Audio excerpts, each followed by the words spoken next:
So we're going to start this evening with the President's Lecture. Now, the more observant amongst you will recognise that we haven't actually got the President here. Unfortunately, Wendy Byrne was due to join us, but the bad weather has put paid to that. So she does send her apologies. I know she's very disappointed she's not been able to travel up from London. But as the saying goes, the show must go on. So we'll carry on without the President. And we're probably doing the first President's Lecture without the President. So another first for the North West Division. But on a serious note, I'm delighted to say that this is the first time the President's Lecture has been held in Manchester. And I'm really pleased that we've been able to bring this fantastic event to the North West. And we're very privileged to have with us this evening to deliver the President's Lecture, Joanna Cannon. So just to give you a bit of information about Joanna. So she's the author of the Sunday Times bestselling novel, The Trouble with Goats and Sheep, which has sold over 250,000 copies in the UK alone and has been published in 15 countries.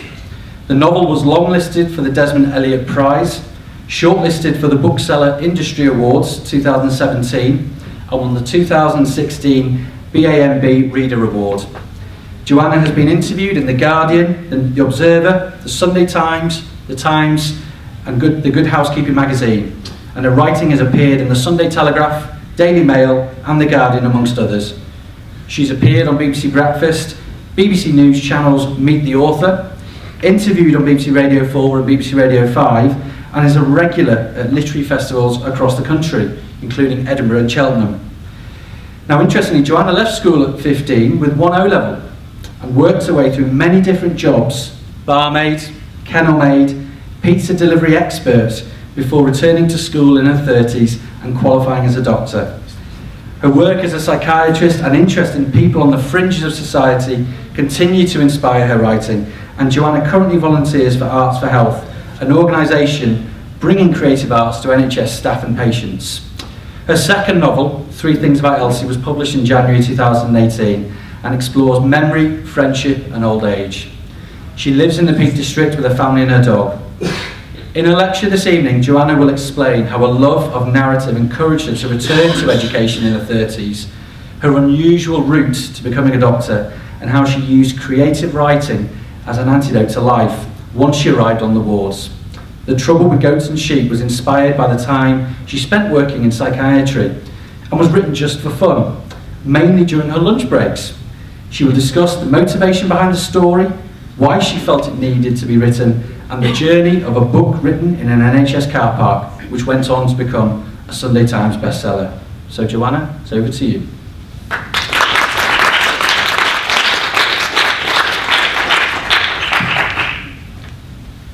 Please don't hold the Daily Mail against me. Okay, thank you very much, Declan, for a lovely introduction. And a huge thank you to the absent Professor Byrne and to the Royal College and the North West Division of the Royal College for very kindly inviting me here tonight. When I gave this lecture at Congress, in his very generous introduction, Dr. Alexander began by saying, "Joanna Cannon is one of us." And I was so overwhelmed with emotion that I was worried I wouldn't be able to walk across the stage to the microphone. So hopefully by the end of this short talk, you will understand why that was the case. So whenever I appear at a literary festival or whenever I'm interviewed, there are certain questions I just know are going to be asked. Are you a goat or a sheep? I bet you really love Battenberg cake, don't you? And the crucial question all authors are asked multiple times during the course of their career: have you ever met J.K. Rowling? By the way, the answers are a goat, I don't actually, and sadly not, in case you're wondering. But there's another one of those certain to be asked questions, one that always pops up during an event, and it's usually asked by a fellow writer. And that question is, tell me, Joe, tell me, what have you learnt since you've been published? And what have I learnt since being published? I usually say I've learnt to always carry a pen, or I've learnt that the toilets at Euston Station only take 10 and 20 pence pieces, or what I've learnt since being published is that Norfolk is a lot further away than you think it is. But on a slightly more serious note, the two things I've really learnt since being published are two things that I think I've known all along, to be fair. So they're things that I've relearnt, if you like. And the first thing I've relearnt since being published is that we are all made of stories. Stories hold us together, stories connect us. And we tell our stories in the hope that someone out there will listen and will be understood. C.S. Lewis said, "I read so as to feel less alone." And stories do just that. They help us to feel less isolated. Our minds seem to be wired for stories. We search for them. Even this talk is a story with a beginning and a middle and an end, a story with a low point, a story with an epiphany, hopefully a story with a resolution. Even a football match is a story, even an England match is a story, with a beginning and a middle and an end, good guys and bad guys, winners and losers. When you're at your medical school interview and you're asked the one question you know is coming, the one question you can actually prepare for, tell me, why do you want to become a doctor? We say, I want to become a doctor because I like people. But what we're really saying is that we like stories. When people queue at a festival to get their books signed, they want to get their books signed, but they want to tell me their story. The emails and the letters I get from readers, these are people who want to tell me their story. Stories are how we remember people. Stories are told at wakes and funerals, and they're passed down through generations to make sure that the people within those stories are never forgotten. We can't always choose the stories we have in our lives, but if we share them, we might find they make a little more sense to us. Because everyone in this room will eventually become just a story.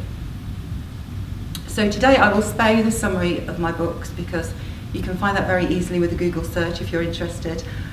Today instead I will tell you the story behind those stories, the story of how a novel written in an NHS car park went on to be a Sunday Times bestseller, and how I came to be sitting in that NHS car park in the first place, which are both really unlikely stories, so much so that if I wrote them down and handed them into my editor, she would almost certainly send them straight back and asked if I'd accidentally started writing fantasy. Because as is always the case, it's the true stories, our own stories, which are the most unlikely. And if you would believe the scholars, every story from Harry Potter to Hamlet, from Cinderella to the girl on the train, follows the pattern of something called a 3-act structure. In the beginning of every story, in Act 1, there is a rising action as the tension builds and our hero starts his journey. It reaches a peak about halfway through when everything is going so swimmingly we can't imagine life could get any better for us. But just as we're riding this wonderful wave, a crisis happens. We realise our hero possesses a fatal flaw. The bad guy starts to win, the misery is piled on, and if you're in the hands of a very capable author, everything that could go wrong is going wrong. And we soon find our hero hanging over the edge of the cliff, and nothing can save him. But just when we think it's all over, just when we think he can't escape, from his back pocket, our hero pulls out a quality, an attribute, a piece of knowledge, something he never knew that he possessed, something that will rescue him and us. And we have a resolution, and we're happy. And every story can be slotted into this template. I know some writers print it out as a graph and have it pinned above the desk for reference, but for most people it's burned so deeply into their subconscious they don't need reminding of it. We write it naturally because we followed this template ever since the very first time we heard a bedtime story. And every 3-act structure from those bedtime stories to the stories we choose to read now all begin with what the textbooks like to describe as an inciting incident or a call to adventure. If you think of the last book that you read, you'll be able to imagine what the call to adventure was. In The Wizard of Oz, the call to adventure is the tornado. In Hamlet, it's when old Hamlet's ghost visits young Hamlet in the battlements. And in Jaws, it's the very first shark attack, when a young woman is pulled down into the water, never to be seen again. When we look at our own stories, our own narratives, we can spot these calls to adventure scattered throughout our lives. They might not have the drama of a tornado or a ghost or a shark attack, but they're there, these small decisions, these chance encounters, quietly waiting in the wings, ready to change the course of our lives forever. My first book was written in a car park. As Declan said, it's a true story. I wrote it while I was working on the wards. I wrote it in my car in a wide variety of NHS car parks, in my lunch break, leaning against a steering wheel with a League of Friends sandwich and a flask of tea. And I didn't have any intention of my book being published. I wrote it just for fun. I wrote it as an escape, because there were times when I found the medical and surgical wards were a difficult landscape. So was that my call to adventure, sitting in a car park writing a story, trying to make sense of the world? Because that's what reading and writing is. I think it's an attempt to answer our own questions, to see a situation through different eyes, to understand it a little better. The book I wrote in a car park, the book I didn't think anyone would ever read, the book I thought my mum might read, went on to sell 250,000 copies, and it was translated into 15 languages, and it even won a prize, which is a bit of a difficult thing to get your head around when you wrote it just for fun. So you would think, wouldn't you, that this would be my inciting incident, my call to adventure. But I think you have to go back a little further than that. In the very first newspaper interview I did with the Sunday Times, I mentioned something very casually, a little throwaway comment. And I never usually give out writing tips, but here's one writing tip: never ever make a little throwaway comment to a journalist. My little throwaway comment was the fact, as you said, that I left school at 15 with 1 O-level. Because like many children then and many children now, I didn't feel certain enough to make a decision that would affect the rest of my life. I didn't even know who I was at 15. I still struggle now, if I'm honest. So I left, so I did lots of different jobs instead. I delivered pizzas, I still deliver pizzas from time to time. I typed letters, I pulled pints. I was one of those really annoying women in Debenhams, the one who tried to spray you with fragrance as you walk through the store. The ones you go out of your way to avoid. I was that woman. And I spent months of my life watching people run away from me.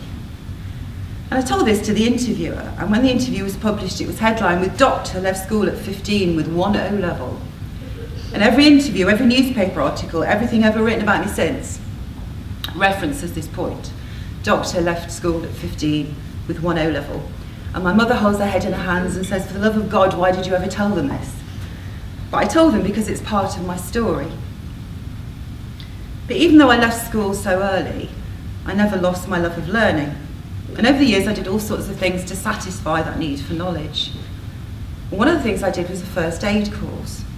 It was a very basic first aid course, which was advertised on a postcard in a newsagent's window, run by paramedics in the local village hall. And in the coffee break on that course, I said to one of the paramedics, "I'm really interested in psychiatry, I would love to have done medicine, but I'm too old now." I was in my 30s at that point, and I pulled a lot of pints and I chased a lot of people around Debenhams. And he said, no, people in their 30s study medicine. Why don't you give it a try if you're that interested? And so the very next day I enrolled to do 3 science A-levels, because that's the kind of person I am. Some people call it rash, I like to think of it as spontaneous.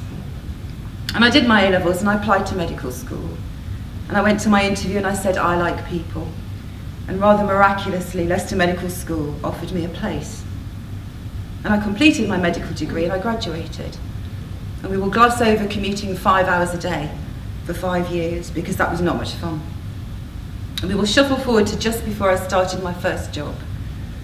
And I was sent the rota through from Burton Hospital. And I looked across the top of the rota at all of these names and it said Dr. Cannon. And I thought, what a coincidence. There's a Dr. Cannon working at Burton Hospital, what are the chances? And I realised, I thought, oh my God, that's me. I'm Dr. Cannon now. What on earth have I gone and done? I've rewritten my own story. So perhaps that was the inciting incident, a postcard in a newsagent's window. That happened chance conversation with a paramedic in a village hall. A conversation that inadvertently gave me permission to try something I didn't think I was any good at. Because sometimes we write our stories a little carelessly, and I decided I couldn't be a doctor because I'd labelled myself as being no good at science. Not realising, of course, that there is so very much more to being a doctor than chemistry A-level. And as an aside, I wonder how many kids there are out there thinking as I did, I'm not smart enough, I'm no good at science, no one in my family's ever been to university, people like me don't become doctors. And as important as science might be, if you keep picking from apple trees, you are always going to get apples. And to butcher a Jeanette Winterson title, apples are not the only fruit. But no, I don't think that conversation with a paramedic was actually my call to adventure, my inciting incident. I think you have to go back even further than that, because no moment exists solely on its own. All of these moments are tied and knotted together, lines of moments in our lives stretching back as far as you can see, each moment pulling very gently on the next. And the true inciting incident, my true call to adventure, happened when I was 8 years old. Because when I was 8 years old, I sat halfway down the stairs, hidden very neatly behind a banister, and I listened to a conversation I should not have been listening to. My father was in the kitchen talking to his brother, my uncle. My uncle's neighbours had called my father and said that he'd got to do something because my uncle was saying ridiculous things and acting very strangely.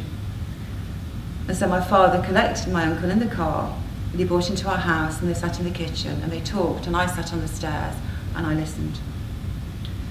My father was using his particular brand of quiet, gentle logic, a quiet, gentle logic I still miss to this day.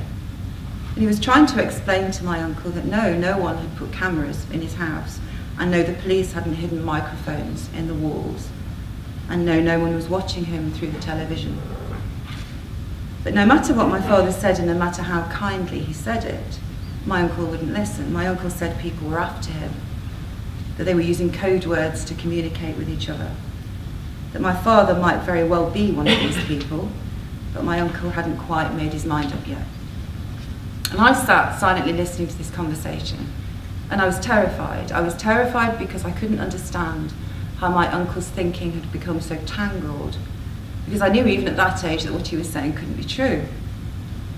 And I was terrified because my father's particular brand of quiet, gentle logic, which works so well on everyone else, and especially on me, didn't appear to be making any dent in my uncle's thinking.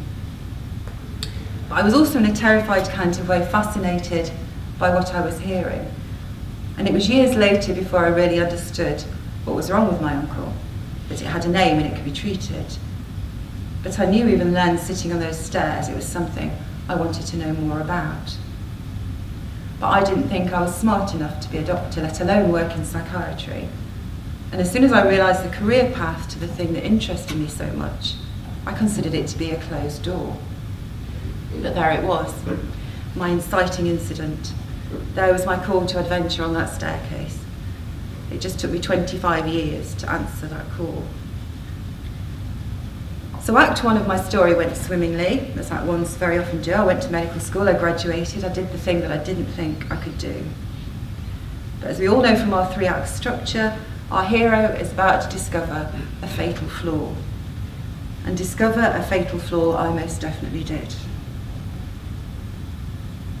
I turned up on my first day as a junior doctor in neurology with my shiny new stethoscope. And I hadn't been there very long, and my bleep went off. And I answered my bleep and I went, "Hello, it's Dr. Cannon." And the nurse at the other end said, "Can you come to the ward and certify death?" And I thought, okay, that's fine. I know what to do. It's a bit of a rubbish first job, but it will be okay. And I got to the ward and I did know what to do, and I knew what to write in the notes, and I knew how to fill out a death certificate because medical school had prepared me. But what medical school hadn't prepared me for, because it couldn't possibly prepare me, was how it felt to walk into a room at the end of someone's life, and how it felt to look around that room and see all the little details that told me who this person was, the little details in the room that told me this person's story. Medical school did not prepare me for the emotional impact of that situation. And afterwards, when I'd done all the things I'd been taught to do, I left the ward and I walked through the hospital as far as I could go, past the porter's lodge, to a set of toilets no one ever seemed to use. And I went into one of the cubicles at the far end of those toilets, and I cried, and I cried, and I cried, and I cried. And when I'd finished crying, I blew my nose and I washed my face, and I stared in the mirror at my little junior doctor boiled egg eyes, and I told myself that I only felt this way because it was the first time and it would get easier. But of course it didn't get easier, it got worse. Because after that, all the diagnosis, all the bad news, all the Deaths all happened to people that I felt I knew.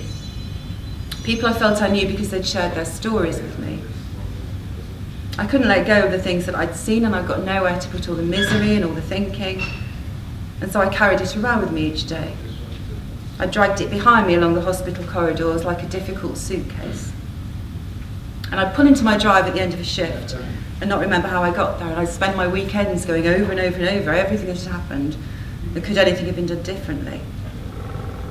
And yet whenever I had an appraisal meeting or a discussion about PDP or welfare, I would sit opposite a consultant I barely knew, a respiratory physician or a cardiologist, or God help me, an orthopaedic surgeon.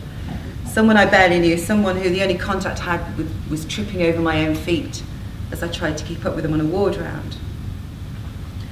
And the consultant I barely knew would say, "How are you?" And I'd say, "I'm fine, absolutely fine, completely fine. In fact, if they were giving out prizes for being fine, I would win one." Because fine is a lot simpler than the alternative. Fine is a word that slides from your throat, and yet fine is a word that will bury you. Because sometimes the way in which we write our stories can be dangerous. And so in true 3-act style, we've reached the point in the story when everything that could go wrong was going wrong. The thing I'd fought so hard for, the thing that I was so desperate to do, clearly wasn't for me. I was too sensitive, too absorbent. I noticed every small detail in every situation I stumbled upon, and I held on very tightly to all the misery that it brought me. The author Matt Haig said that in order to be a writer, you need to have a paper-thin skin. You need to be in tune with every nuance, every word, every detail of a scene in order to write it effectively. But to deal with the disappointment and the isolation and the despair of writing, you also need a skin as thick as an elephant's. And I think that's pretty true for medicine as well. Finding that line between empathy and self-destruction. Grasping the idea that being a good doctor is not necessarily anything to do with fixing people. Understanding the concept that sometimes the very best thing you can do for someone is absolutely nothing at all. Things that aren't taught particularly well at medical school. Things that took me a long time to learn. When I was in my F1 rotation in surgery, there was a cleaner on the wards, and her name was Barbara. And each morning, Barbara would arrive and very quietly get on with her job. But as I spent more time there, I realised that she did so very much more than that. Because as she worked for every patient on that ward, she had a conversation, a word of comfort, a joke, a bit of company. And she seemed to know instinctively who wanted to chat and who wanted to be left alone, which conversation was right for which patient. And with that instinct and knowledge of people, she was able to make someone's journey a little bit more bearable. And there are so many small opportunities like that to make someone's journey a little bit more bearable. I used to watch her from the nurses' station and think how we all need to be more Barbara. And I wonder if you can teach that instinct. I'm not sure that you can, but I would love to be proved wrong. But what you can teach someone are the skills that you need in order to survive on that landscape. And as I approached the end of F1 and I found myself hanging over the edge of that cliff, I really wish I could taught those things a little bit better. But that's when I began to write. That's when I started sitting in my car in my lunch break, writing a story about 2 little girls in the summer of 1976, which eventually went on to be the trouble with goats and sheep. Because in true 3-act style, just when I thought it was all over, I found something in my back pocket that managed to rescue me, something I didn't know I possessed. So was that my denouement, my closing scene, was seeing my book published the point when all the strands of the story came together and we had our happy ending? You know, I don't think it was. I think that moment came on my first day working in psychiatry. Because after we'd spent the morning doing patient reviews and filling out drug charts and writing discharge letters, I asked how I should spend my afternoon, because I was new and unsure and I'd worked so hard to get to this point. And I was told, when I asked how I should spend my afternoon, after a brief pause, I was told that I should talk to the patients. And in that one sentence, I knew everything I had been through was worth it. All those pints I'd poured, All those people I'd chased around Debenhams, the 5-hour car journeys to Leicester, the exams and the stress and the marching of hospital corridors, all those difficult suitcases. In those few words, it all made sense. Because the sensitivity, the attention to detail, the love of nuance and observation, the unwavering belief in the importance of narrative and the power of words, the things that nearly broke me, had all found their home. Because the girl halfway down the staircase never did manage to find the words or the courage to speak to her uncle. And yet she'd just been told that her job now was to talk to the patients. Because no moment exists solely on its own. They are all tied and knotted together to make a story. And that's the second thing I've learned since being published. You should always tell the story that you want to tell and in the way you want to tell it, even if it's not the same as everyone else's story, even if you choose to tell it in a completely different way, whether that's a story you write in a hospital car park or the story you choose to write for yourself. This story began, as all stories do, with a call to adventure halfway down the stairs and a self-belief that was lost and refound. This story has a narrative arc. It has a point where our protagonist believes that nothing can save her, but just when we think she can't escape from her back pocket, she pulled out a quality, an attribute, a piece of knowledge, something that rescued her. This story has a beginning and a middle and an end, and at the end, she finds herself standing in a place she never thought she would stand. And she finds herself talking to a group of people she'd stared at from a distance since she was a child, a group of people she never thought she was smart enough to be a part of. And as she stands on the stage, she tells them a story, and she discovers that her fatal flaw, the thing that once left her hanging from the edge of a cliff, actually turned out to be her strongest suit after all. Because she discovers, as all protagonists do, that the thing that almost destroys you very often turns out to be the very thing that saves you in the end. A few months ago, a woman tweeted me and she said, "I read about you in the newspapers, and I wondered if I might ask you something, because people like to tell me their stories." She said she'd done an art history degree and worked in all sorts of jobs which didn't really fulfill her, and she was in her 30s now, but she'd always been drawn to medicine and she'd always wanted to do psychiatry.